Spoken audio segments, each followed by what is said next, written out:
This is aPauling News. I'm Paul Chappell. First up is a class of eager teacher candidates getting an in-depth presentation in anti-racist, anti-oppressive, decolonizing education by this PhD from the University of Toronto, Canada's most prestigious university. Let's take a look at a short clip of his impressive presentation. Even when I'm reading it, I am out of breath. And Professor Ann Lopez says, implementing and embedding culture responsive, appropriate, sustaining, anti-racist, anti-oppressive, decolonizing education takes planning and practice. The idea to think that you're going to come to Teachers College and like, voila, you get it. It's a joke. The work has to be intentional. The work has to be intentional. The work, I didn't say the walkthrough. I didn't say the ta-da. The work has to be intentional. So for those who think that doing a 12-week course... It's clear that he is fully conversant in talking loudly for no apparent reason, an expert at RuPaul finger snapping, and notice how he authoritatively repeats 3 worthless talking points. The work has to be intentional. The work has to be intentional. The work, I didn't say the walkthrough. I didn't say the ta-da. The work has to be intentional. This individual of indeterminate pronouns from U of T provides teacher candidates experience in eye-rolling.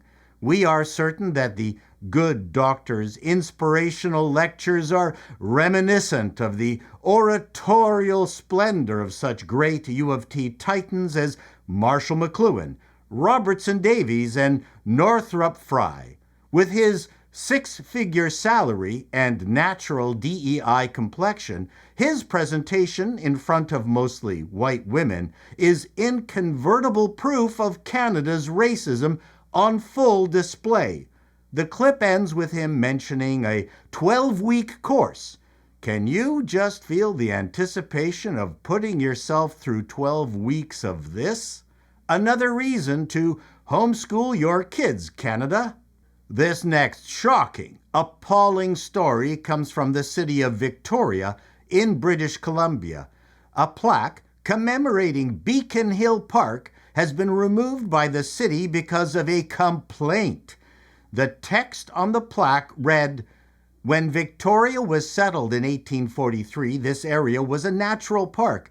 It was reserved in 1858 for a park by Sir James Douglas, Governor of the colony of Vancouver Island, and given in trust to Victoria by the province of British Columbia. In 1882, it was so named from 2 beacons placed on the hill in 1846. Wow. How did they get away with posting that? The city cannot find the complainant or what the exact complaint was about, but they removed the plaque nonetheless, just in case there were marches by pro-Palestinians. The president of the Friends of Beacon Hill Park Society suspects the comma after British Columbia might be the problem because of the ambiguity it creates as to the park's creation. aPauling News is flabbergasted by the comma's ambiguity. What were you thinking? Our thoughts and prayers go out to Beacon Hill in hopes that the plaque can be returned to its rightful place soon. In other earth-shattering news, going all the way back to the east coast of Canada, the federal government of junta leader Justin Trudeau is going after the stories of Anne of Green Gables, probably the only Canadian books that anyone in the world has read.